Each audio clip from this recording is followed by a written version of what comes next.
वर्गीकरण एकटा स्वाभाविक प्रक्रिया छै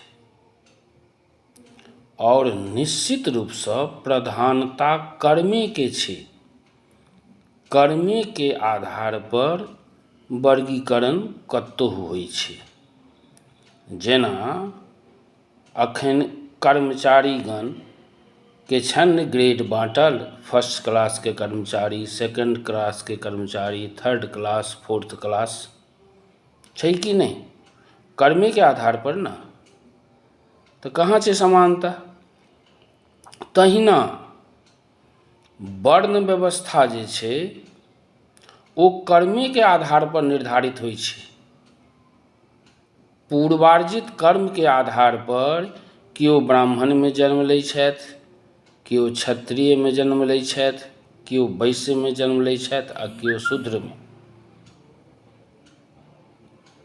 तो ई तो एकटा स्वाभाविक प्रक्रिया छै। आ वर्गीकरण जे कहबै, समानता जे कहबै, से समानता संभव नहीं छै। कहाँ ये समानता? अगर समानता रहते तो फिर वो ट्रेन में first class, second class, third class क्या हुई है? सबटा फर्स्ट क्लास रहते, चाहे सबटा जनरल क्लास रहते, तो से क्या हुई छै? संभव छै? संभवे नहीं छै। जे जाहि हिसाब से कर्म केने रही, जे जाहि हिसाब से अर्जन करैया जाय, विद्या अर्जन, धनार्जन, से ता हिसाब से ओकर फल पाबै छै। तो प्रधानता तो कर्मे के छै